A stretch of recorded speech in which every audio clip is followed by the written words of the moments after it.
할렐루야. 예.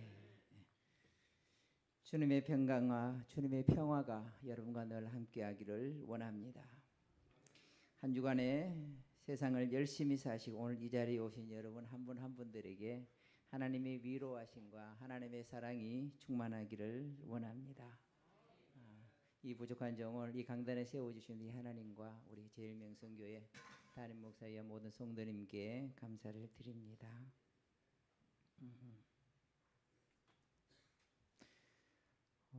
오늘 우리 찬양 너무 잘하시죠. 보니까 앞에 저는 제일 앞에 찬양 지휘하시는 분이 지사님이시면 모르겠는데 앞에 또 보니까 너무나 힘있게 하는 제가 어깨가 막 덜씩 올라요. 다른 일은 모르지만 우리가 하나님을 찬양하는 일에 전부 다 참 이래 참 죽어서 천국 가서 하는 일이 딱 하나가 있는데 그게 뭐예요? 하나님을 찬양하는 일이에요. 그러니까 늘 하나님을 찬양하는 일에 찬양이 힘이 되고 찬양이 능력이 되는 여러분의 삶이 되기를 또한 바랍니다. 세상에 많은 사람들은 세상에서 화려한 길을 가기를 원합니다. 세상 사람들이 주목하고 관심 있는 길을 걸어가기를 원하고 남이 가지 않는 어떤 그런 사람들이 주목하는 그 자리를 가기를 원합니다. 그런데 사실 알고 보면 그렇게 화려하고 주목받는 자리가 위험한 길이요, 유혹의 길이요, 한쪽은 안전할지 모르지만 한쪽은 절벽 낭떠러지와 같은 절벽과 같은 길이 그 길이기도 합니다. 반면 또한 이 세상을 덩지고 주님이 오시면 살 수 없어서 세상에 알아주는 사람 아무도 없고 매일매일 주님의 이름을 부르며 주님의 이름을 부르지 않으면 하루길을 걸어가기 힘든 인생길도 있습니다. 그런데 매일매일 주님을 찾고 주의 이름을 부르며 주님 함께 걸어가다가 보면 많은 사람들이 주목받는 가운데 걸어갈 때 거기 어딘가 모르게 마음에 외로움이 있어요. 그런데 반면에 홀로 걸어가는 길 같지만 주님을 찾고 가는 길, 주님 안에서는 외로움이 없고 그것이 바로 어떤 믿음의 길이요. 그 길이 가장 안전한 길이고 행복한 길이 될 수가 있습니다. 여러분들은 세상이 주목하는 길도 중요하지만 하나님께서 주목하시는 길에서 매일매일 주의 이름을 부르며 주님과 동행하며 주 안에서 참 행복하고 가장 안전하고 믿음의 길을 걸어가는 여러분들이 되기를 바랍니다. 21세기의 위대한 목사님 중에 한 분 참 이라고 말하면 독일의 나치 정권 히틀러 정권에서 대항하여 믿음의 숭고한 믿음을 지키다가 옥중에서 순교하신 보네포 목사님이란 분이 계십니다. 이 보네포 목사님이 참 탁월한 부분이 참 많지만 옥중에서 쓴 시가 있습니다. 그 시가 뭐냐면 나는 누구인가 라는 시입니다. 여기서 다 제가 읊어드릴 수는 없지만 혹시 여러분이 기회가 되면 보네포 시인의 옥중시 나는 누구인가를 한번 읽어보세요. 깊이 생각하면 굉장히 신앙이 묻어나는 것을 볼 수가 있습니다. 거기에 일부 내용 중에 보면 그렇게 말합니다. 내가 감옥에서 나갈 때 제우처럼 영주처럼요. 그 당시에 그렇게 당당하게 걸어가는 것이 바로 나인가? 아니면 남이 보는 나가 참 나인가? 아니면 내가 알고 있는 나가 진짜 나인가? 나는 누구인가? 많은 나는 질문을 되짚어 봅니다. 우리가 신앙생활 할 때도 내가 누구인지 알아야 돼요. 그냥 남의 말만 두고 쫓아가다가 막 인생이 마지막에 허무한 인생이 참 많아요. 세상이 전부 다 어린아이 때부터 유치원 다닐 때부터 성공적인 인생을 살기 위해서 남을 보지 않는 학습을 하고 많은 공부를 하다가 30대, 40대, 50대, 60대 어느 순간에 나 자신이 누구인지 깨닫기 위해 인생의 수렁에서 헤어나지 못하는 사람들이 얼마나 많다는 거예요. 그렇다면 하나님께서도 에덴 동산에서 아담을 만드시고 범죄 않고 숨어 있을 때 아담아 아담아 내가 어디에 있느냐? 나는 누구인가? 내가 누구인지 알아야만이 자신의 삶에 만족할 줄 알고 감사할 줄 알아요. 그런데 반면에 나는 누구인가? 라고 이 질문 앞에 시원스러운 대답이 없어요. 오늘은 이게 맞는 것 같은데 내일은 저게 맞는 것 같고 나 스스로도 내가 누구인지 정의를 내리지 못하고 오늘은 이런 사람 같은데 내일은 저런 사람이 되고 과거에는 또 어떤 사람이었고 끊임없이 나는 누구인가라고 이렇게 질문해 봅니다. 그런데 보네폰 목사님 마지막에 그 시 나는 누구인가 질문을 이렇게 하면 나는 당신의 것입니다. 나는 누구입니까? 결론을 딱 맺어요. 그렇다면 우리가 나는 누구인가라는 질문을 계속 던져야 하지만 내가 어디에 속해 있는가, 그것이 바로 나 자신의 정체성을 발견해 아이덴티티를 세워준다는 거예요. 내가 지금 어디에 살고, 내가 경기도 광주에 살고 있고 광주 제1명성교회 다니고 있는 사람이구나 할 때 내가 누구인가를 안다는 거예요. 내가 누구인가는 답을 얻지 못하지만 내가 어디에 속하였는가 알면 우리의 자기 자신이 대충 누구인지는 알아요. 내가 하나님께 속하였구나. 보네폰 목사님 나는 당신의 것입니다 라고 평화와 안식을 누렸듯이, 그렇다면 내가 어디에 속하고 나는 누구? 나는 하나님에 속한 사람이라고 했을 때 그 전에 나는 누구인가 끊임없이 교만하고 좌절하고 절망하고 무너져 있는 그 삶 속에 내가 어디에 속해 있다는 것을 알 때 그때 자존감이 솟아납니다. 그 전에는 내가 가진 것들로 인하여 평가받던 그대, 아니면 내가 지금 누리고 있는 것들, 건강, 그 모든 것들이었다면 내가 어디에 속해 있는가 했을 때 세상에서 외롭고 힘들고 고통 속에 심지어는 원치 않는 죽어가는 병에 걸렸다 할지라도 오늘 하루하루 생명을 연명하는 삶을 산다 하더라도 나는 하나님께 속하였구나, 나는 하나님의 사람이었구나 생각할 때 감사가 몰려온다는 겁니다. 그렇다면 여러분은 하나님 앞에 나올 때 나는 과연 어디에 속하였는가? 하나님의 사람, 하나님께 속하였구나라는 그 말 속에 참된 평화와 평강을 누리는 여러분들이 되기를 바랍니다. 바울 서신 중에 보면 나 바울의 예수 그리스도의 종된 바울은 누구에게 편지냐며 마지막에 보면 은혜와 평강이 너희에게 있을지어다, 이 말이 반복된 어구처럼 계속돼요. 은혜와 평강이란 말, 이 말을 그냥 깊이 한번 찾아고 묵상을 하니까 엄청난 하나님의 축복의 말씀이 그 안에 담겨져 있더라고요. 빌립보 교회나 갈라디아 교회에 많은 교회 편지할 때 너희에게 은혜와 평강이 있을지어다. 요한계시록 제일 마지막에 보면 주의 평강이 있을지 마지막에 그래야 하잖아요. 근데 이 은혜라는 게 카리스라는 이게 뭐냐면요, 그냥 주어진 은혜가 아니라 예수 그리스도의 십자가에 달려 돌아가심으로 말미암아 구원받은 은혜를 말해요.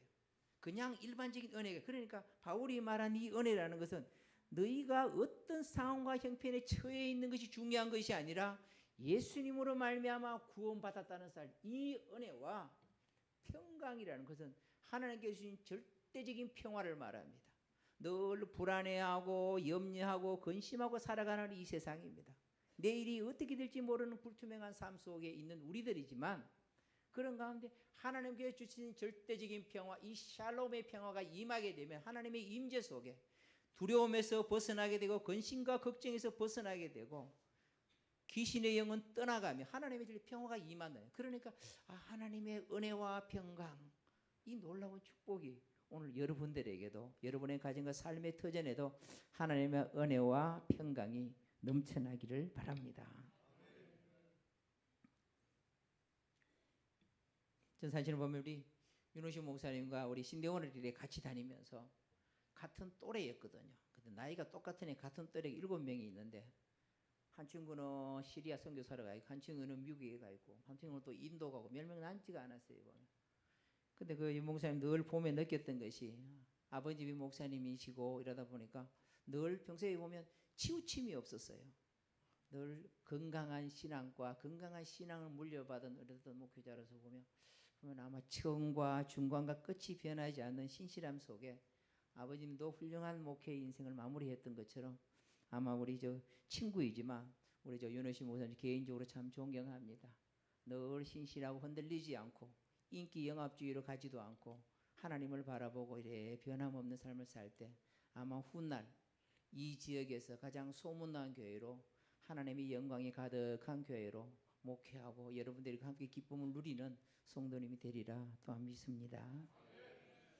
사람은 무슨 생각을 가지고 사는 것이 참 중요합니다. 그 생각보다도 사람이 무엇을 사랑하느냐가 더 중요합니다. 사람이 무엇을 사랑하느냐가 인생에 큰 변화를 가져오고, 생각보다도 그 사람이 무엇을 사랑하며 살아가느냐가 인생에 결정되어지기 때문입니다. 여러분이 지난 날은 너무나 바쁘게 쉴 틈 없이 달려왔습니다. 어린아이를 낳고 내 품속에서 떠나는 두 발로 아장아장 걸어 다닐 때부터 벌써 교육하는 인간을 그때부터 바쁘기 시작합니다. 전에 있는 교회에서 어느 권사님이 아들이 미국 결혼을 해가 미국을 갔는데 3살 4살 때까지는 할머니가 늘 키워줬는데 4, 5년이 지나다 보니까 초등학교도 이러니까 미국에 전화를 했대. 권사님이 야 갑자기 그 손주가 받길래 야 반갑다 그러니까 손주는 전화를 받자마자 갑자기 엄마한테 전화기 픽 돌려버리는 거예요. 갑자기 눈물이 핑 돌더니 자기는 손주한테 시큰 얘기하는데 손주는 벌써 자기 바쁘다고 엄마 전화 바꿔버리는 거예요. 어릴 때부터 이렇게 바쁘게 사는 거 얼마나 바쁘게 살아갑니까? 하지만 우리가 알아야 할 것은 우리가 밤낮 열심히 살아가 성공하고 행복한 인생을 살 수 있으면 얼마나 좋겠냐마는, 우리가 하나님 안에 있는 사람이라면 졸지도 아니하시고 주무시도 아니하시는 하나님의 돌보신 은혜가 있었기에 오늘 이 자리에 있고 오늘 우리가 있고 우리의 미래가 있다는 사실을 여러분이 기억하시기를 바랍니다. 오늘 이 시간 잠시 멈춤으로 말미암아 하나님께서 쉴 새 없이 돌보시는 하나님을 한번 느끼는 은혜와 축복을 경험하는 이 시간이 되기를 바랍니다. 우리가 멈출 때 하나님께서 일하시는 것을 볼 수 있습니다. 하나님께서 일하셔서 모든 것이 우리가 열심히 일하는 가운데 하나님이 보이지 않는 것보다는 우리가 멈출 때 일하시는 하나님을 볼 때 그것을 느낄 수 있는 사람은 그 전부가 은혜요. 그것이 기적입니다. 내가 멈추고 하나님께서 움직이는 것을 볼 수 있는 자가 믿음의 눈을 가진 하나님의 사람입니다. 우리가 가진 것이 영원한 것이 아니라 하나님께서 움직이는 세계가 영원한 것입니다. 우리가 멈출 때 하나님의 섬세한 손길로 나와 함께 하시는구나 라고 느낄 수 있는 사람이 하나님의 사람이요 하나님의 은혜에 감사할 줄 아는 사람입니다. 저는 어제 우리 충주에 그 제가 집에서 이제 머물려고 어제 오후에 와서 앞에 그 들판이 이렇게 있습니다. 들판에서 보니까 얼마나 무더운 날씨예요. 이렇게 땀이 뻘뻘 흘리는데 들판에 사람 한 사람 왔다 갔다 하는 사람이 없어요. 그런데 보니까 들판에 곡식이 익어가고요. 담벼락에 달린 호박은 날마다 색깔이 달라지고 크기가 달라지고요. 산에 지저귀는 새를 보고 이뤄봤을 때 그 가운데 일하시는 하나님, 우리는 덥다고 나무 그늘에 쉬고 그늘 아래 있지만 땀을 뻘뻘 흘리시고 일하시는 하나님을 느끼세요. 그러니까 불어오는 바람에 모든 것이 하나님의 은혜다는 거예요. 우리는 힘들고 쉬고 아니면 밤이 되면 잠이 자고 하지만 우리 하나님께서는 졸지도 아니하시고 주무시도 아니하시고 오늘도 택한 자녀들을 위해 오늘도 붙잡고 계신다는 사실입니다. 그렇다면 그런 하나님을 느끼고 살아갈 줄 아는, 정말 믿음은 율법이 아닙니다. 자유와 평화와 사랑으로 살아가는 참으로 행복한 하나님의 은혜를 매일매일 하나님의 사랑에 교감함으로 감사와 감격하는 삶, 자유하는 여러분 성도님들이 되기를 또한 바랍니다. 우리가 무엇을 위해 정신없이 일을 하고 열심히 달려가지만 그 끝에 주님이 없는 곳이라면 그보다 더 불행한 사람은 없습니다. 주님이 없는 곳으로 열심히 달려가고 뭔가 추구하려고 달려가는 것보다는 멈추는 것이 축복입니다. 지금 여러분의 마음이 어디에 가 있습니까? 몸은 지금 이 자리에 앉아 있지만 여러분의 마음과 생각은 친구와 물질과 아니면 걱정거리 일터와 그 모든 것에 혹시 마음 빼앗기고 있지는 않습니까? 그렇다면 지금 잠시 내려놓고 이 시간 하나님 앞에 집중해 보시기를 바랍니다. 하나님께서 이곳에 한 분 한 분을 내가 너를 사랑한다. 하나님의 사랑의 음성을 들리고 사랑으로 교감하는 마음속에 여러분의 상한 심령들이 어루만져지고 하나님의 돌보심의 사랑의 은혜가 오늘 이 자리에서 경험하는 여러분들이 되고 아프고 힘들고 약한 그 가운데 하나님의 은혜의 강물이 흘러 넘치기를 소망합니다. 그저 하나님의 사랑의 역사에 모든 것을 맡기시고 이 시간 하나님께 예배하는 것에 집중한다면 내가 할 수 없는 부분까지 하나님은 아십니다. 이사야 55장 내 생각과 너희 생각은 다르며 하늘이 땅과 높은 같이 하나님의 지각이 여러분의 삶과 미래를 인도할 것이고 능력의 오른손으로 붙잡고 인도해 주실 것입니다. 우리가 믿음으로 구원받았다는 것은 우리의 믿음으로 구원받은 것이 아니라 하나님의 아들 예수 그리스도를 믿는 그 믿음으로 말미암아 우리가 구원받았습니다. 아무리 천하와 장사와 같이 힘이 있다 할지라도 여러분의 손을 붙잡고 낭떠러지에서 붙잡고 주님 붙잡고 천국 갈 수 있는 사람 아무도 없습니다. 언젠가는 떨어집니다. 하지만 주님의 능력의 오른손으로 여러분의 손을 붙잡고 있다면 천국까지 갈 수 있고 어떠한 형편과 환경 속에서도 동서남북으로 갈 길이 없고 막혀 있다 할지라도 하늘의 길을 열어주시고 인도하시는 하나님이 그런 하나님이 여러분과 저의 하나님이란 사실을 기억하시기 바랍니다. 지금 우리의 마음, 지금 저와 여러분의 마음은 어디에 있습니까? 하나님께 소망을 두어야 합니다. 우리의 마음이 하나님께 있으면 우리 하나님께서는 우리의 가정과 우리의 일터와 우리의 자녀들과 그 모든 것을 붙잡고 계신다는 것을 눈으로 보시기 바랍니다. 그러면 불안해하고 염려할 필요가 없습니다. 여러분의 가정을 여러분을 지키고 여러분은 남편은 내가 지키고 우리의 자녀는 내가 지킨다. 하지만 얼마나 그 일로 인하여 아프고 힘들고 고통의 인생의 길을 걸어오지 않았습니까? 내가 지키는 것이 아니라 우리가 하나님께 맡길 때 능력의 오른손은 하나님께 장중해서 우리 하나님께서 우리의 인생을 지키시고 우리의 미래와 함께하는 그것을 누리며 살아가는 사람보다 더 복 있는 하나님의 사람 없습니다.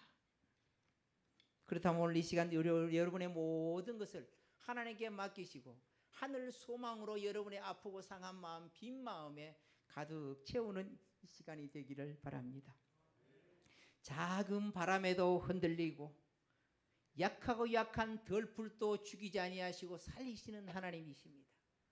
또한 약하고 약한 작은 새 한 마리도 하나님의 주권이 없이는 떨어지지 아니하시고 먹히시고 입히시는 하나님이십니다.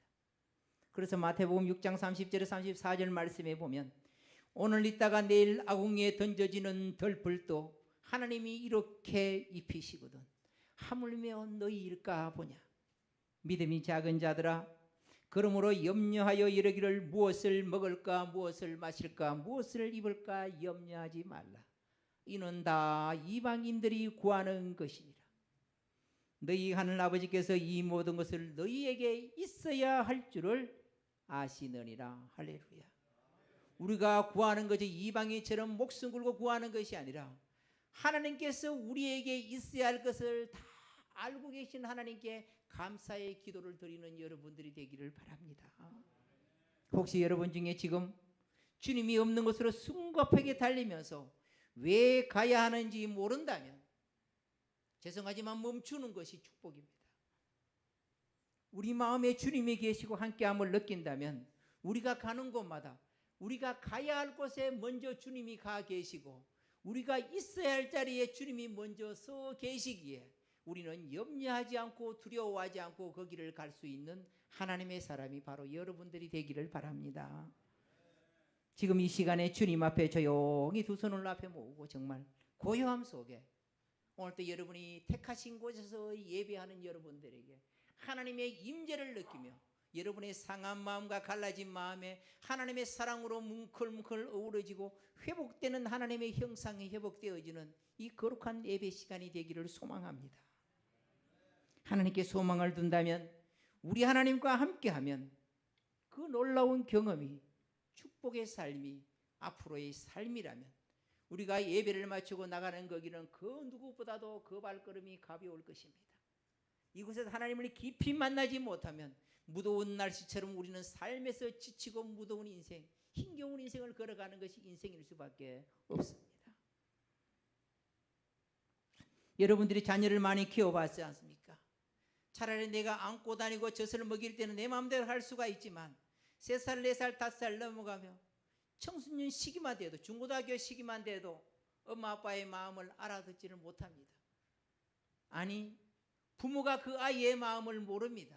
학교에서 힘들고 외로움을 당하고 상처를 입고 때로는 소외감을 당하고 따돌림을 당하고 그 고통 속에 울고 있을 때 우리는 그 아이의 마음을 내 부모로 낳았지만 우리 부모는 그걸 모를 때가 많습니다.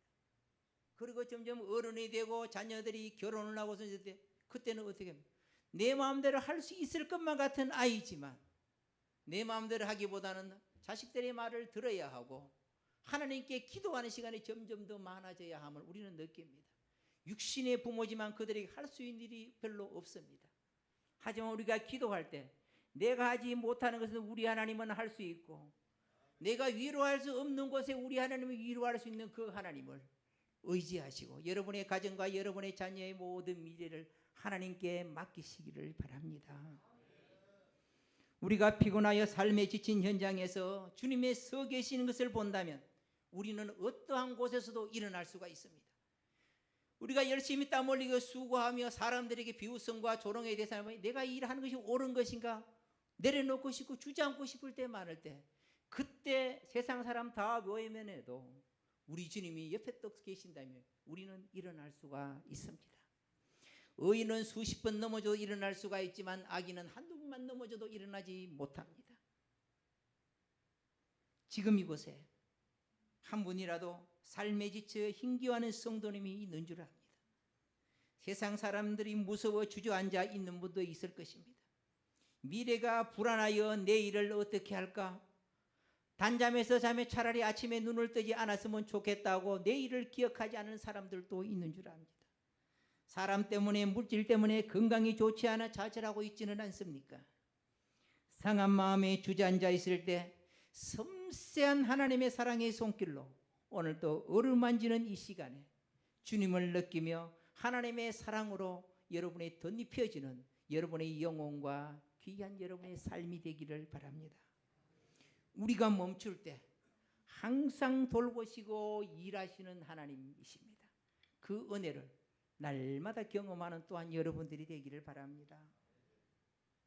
올 여름에는 윤어의 무더위가 100년 만에 엄청난 길다고 말합니다. 제가 되고 있는 지역이 데프리카라고 해요. 워낙 더워가지고 얼마나 더운지 몰라요. 그런데 원래 태풍이 좋지는 않지만 태풍을 기다리고 있잖아요. 지금요. 거대한 태풍에 지름이 큰 것은 지름이 1500km 넘어간다고 말합니다. 1500km가 얼마나 큰지 감이 안 잡히겠지만요. 백두산에서 한라산까지가 2000km, 삼천리잖아요. 1500km 그 거대한 파도가 바다를 뒤집고 공기를 뒤바고 더운 공기를 몰아내고 새 공기를 불러 계절을 바꾸니 엄청난 폭풍과 같은 이 태풍도 그 중간에는 고요하다고 말합니다. 태풍에 눈이 있는데 그 안에는 파도 한 길 일어나지 않고 조용하다고 말합니다. 인생의 풍랑이 아무리 요란하고 거대한 폭풍이 세상을 뒤집는 것 같고 이 세상이 뒤집어질 것만 같은 세상이라 하더라도 주님께서 함께 하시고 주님의 음성에 귀를 기울이면 그 풍랑 속에서도 참 평화와 참 평안을 누리는 사람이 하나님의 사람입니다. 주님 앞에 이 시간 하나님이 임재소에게 나에게 말씀하시는 하나님의 말씀으로 오늘 여러분의 사랑으로 하나님이 나와 함께 하시고 하나님이 나를 정말 사랑하시는구나 라고 이 음성이 눈으로 보고 귀로 들려지는 귀한 시간 되기를 바랍니다. 오늘 우리에게 주시는 하나님의 말씀 시편 42편 5절 말씀입니다. 내 영혼아 내가 어찌하여 낙심하며 어찌하여 내 속에 불안해하는가? 너는 하나님께 소망을 두라. 나는 그가 나타나 도우심으로 말미암아 내 하나님을 여전히 찬송하리로다. 할렐루야. 오늘 이 공동 번역에는 이 말씀이 어떻게 번역이 되어 있냐면요. 어찌하여 내가 이토록 낙심하는가? 어찌하여 이토록 불안해하는가? 하나님을 기다리라. 나를 구원해 주시는 분 나의 하나님 나는 그를 찬양하리라 라고 이렇게 번역이 되어 있습니다. 여기서 낭망하여 라는 말은 무슨 뜻이냐면요. 슬픔으로 인하여 고개를 들 수 없다는 거예요. 내가 어려움과 절망을 당할 괴로운 일을 당했는데 어딘가 모르게 말할 기운이 있는 사람 아직까지는 좀 남아있는 거예요. 어떨 때는 말도 기가 차서 말이 안 나와요. 고개를 들지 못하는 슬픔 가운데 있고, 또 불안해한다는 것은 성난 파도가 일어난다는 걸 말해요. 감출 수 없는, 걷잡을 수 없는 분노와 불평이 내 입에서 터져나온다는 거예요.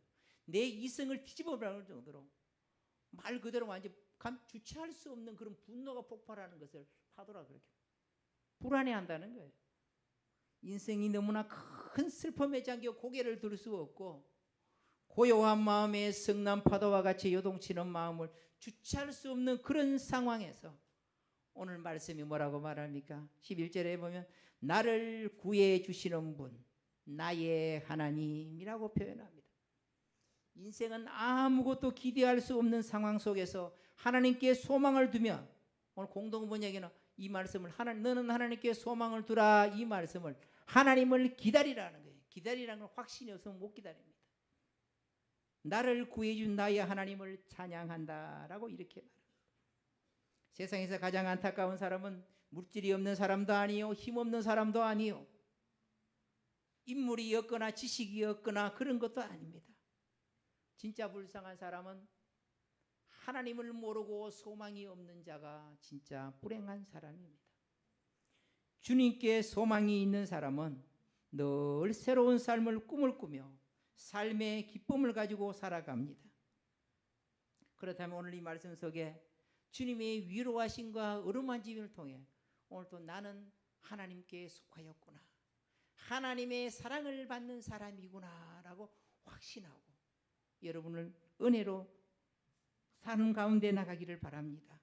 이 말씀이 어루만져 주실 때 정말 삶에 혼자 힘들어하고 혼자 괴로운 것 같지만 오늘 여기 하나님의 마음을 두고 있는 여러분의 귀에 누구야 사랑해, 하나님의 음성이 들려지기를 바랍니다. 힘든 세상 사느라 고생이 많았지, 참 힘들지, 주님의 음성이 여러분의 마음에 심령의 위로가 되기를 바랍니다. 부끄러움과 체면과 가식으로 포장되어 있는 우리의 삶이 아니라 하나님 정말 외롭습니다. 하나님 정말 힘듭니다. 하나님 사랑에 목말라 있습니다. 오늘도 하나님 누구야 내가 너를 사랑해, 그래 내 힘든 거 다 알아, 그래 함께 가자, 함께 가자는 거예요. 그런 하나님의 사랑을 누리는 이 시간이 되기를 바랍니다. 시편 146편 5절의 말씀에 보면 야곱이 힘들고 지칠 때 이런 고백을 합니다. 야곱의 하나님을 자기의 도움으로 삼으며 여호와 자기 하나님께 소망이 있는 자는 복이 있는 자로다 라고 이렇게 말합니다. 하나님께 소망을 두는 자가 가장 복 있는 사람이란 말입니다. 영국의 선교사인 리빙스톤이 아프리카 선교사로 떠난다고 할 때 가장 말렸던 사람이 누구냐면 그의 바로 형이었어요. 너는 아프리카로 떠나서 선교하면서 이름 없이 살다 죽으려고 하느냐? 그래도 가겠느냐? 너는 아프리카 밀림 속에서 죽어갈 때 나는 유명한 의사가 되어서 세상에서 이름을 알리겠다고 했습니다. 그 말 그대로 리빙스턴은 아프리카 선교로 떠나갔고 그의 형은 자기가 말한 대로 의사가 되어 세상에서 부유하게 살다 둘 다 죽었습니다. 그런데 지금 한 대형 백과사전에 보면 리빙스턴의 형은 그냥 리빙스턴의 형 끝입니다. 그런데 반면에 리빙스턴은 어떤 말이 기록이 되어 있습니까? 그는 아프리카 밀림 속으로 떠날 때는 알아주는 사람 없고 아무도 없었지만 그가 순교하고 영국으로 시신이 돌아올 때는 온 영국 국민들이 애도의 물결 속에 가장 영국의 공인 있는 사람이 죽어서 들어가는 웨스트민스터 사원에 안치되며 지금도 영국인의 마음에 가슴에 불을 당기게 하는 사람이 바로 그의 동생 리빙스톤이었습니다.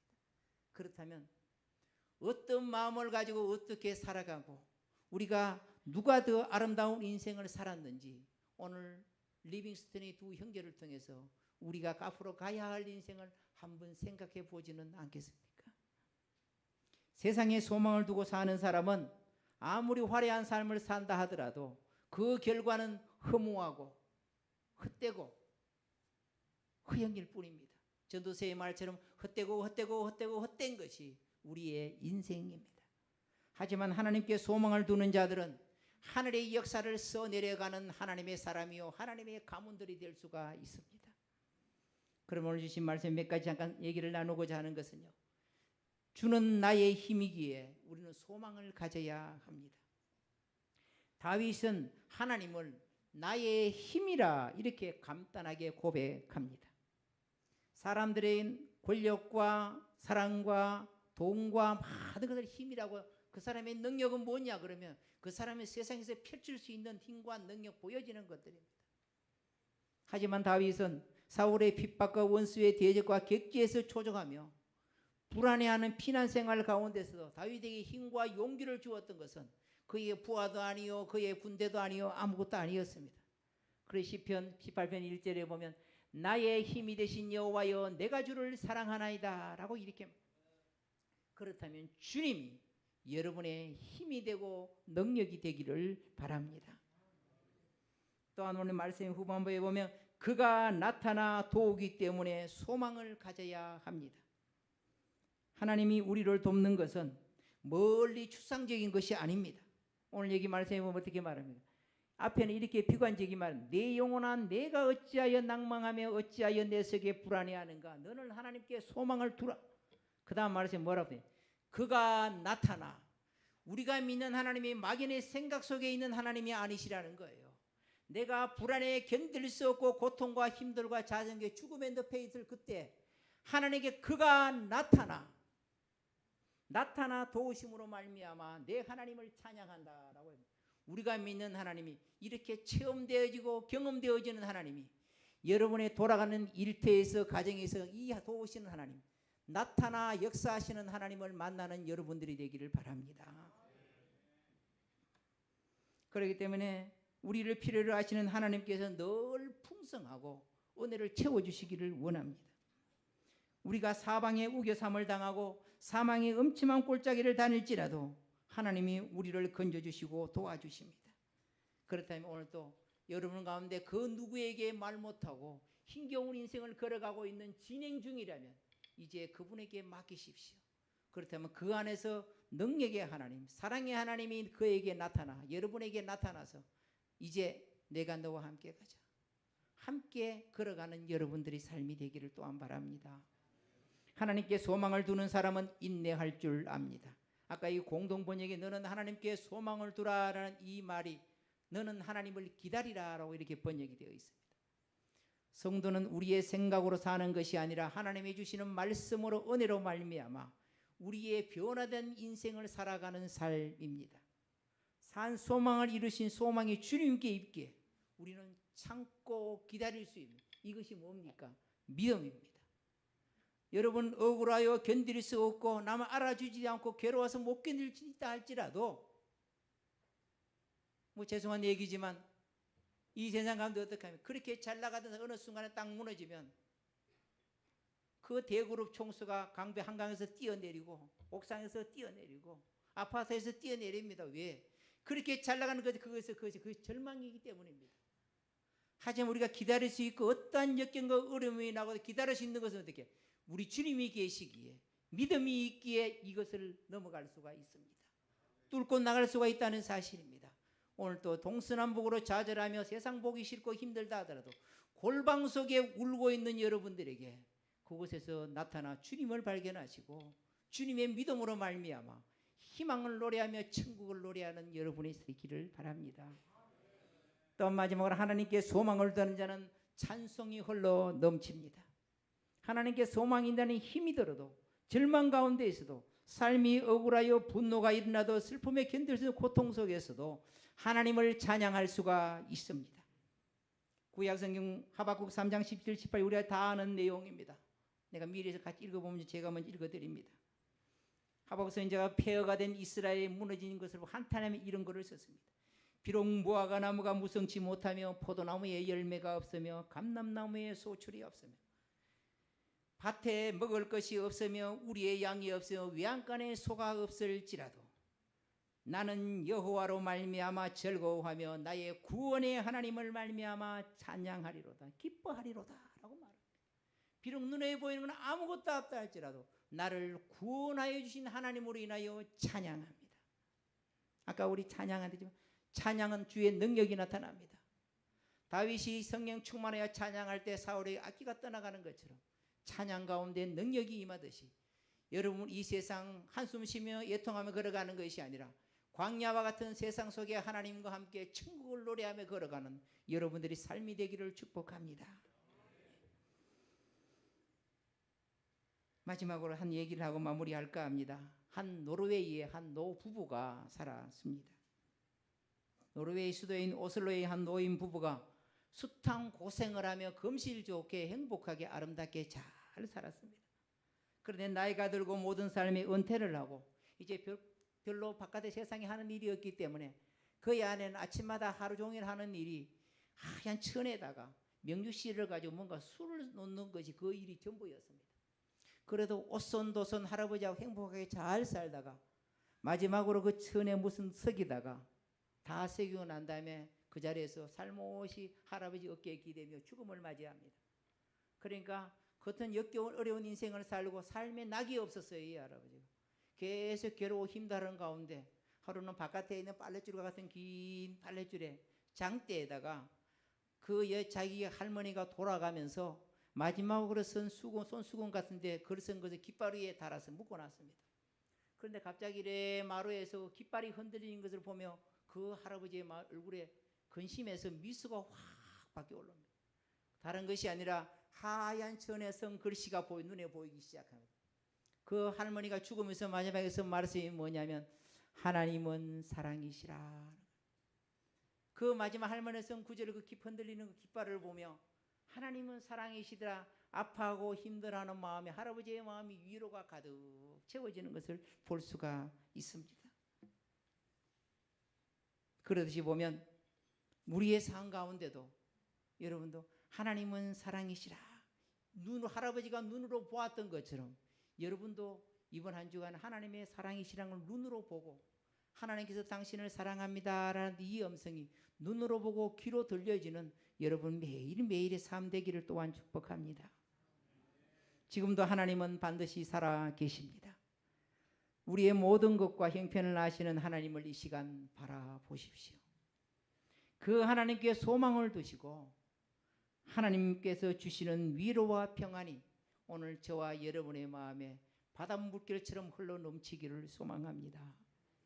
이 세상의 유일하신 소망 예수 그리스도로 행복한 미래를 열어가는 여러분의 눈에 하나님은 사랑이시라, 하나님은 당신을 사랑합니다 라고 우리가 믿는 하나님의 사랑을 눈으로 보고 귀로 날마다 듣고 살아가는 복된 하나님의 사람이 되시기를 주의 이름으로 축복합니다.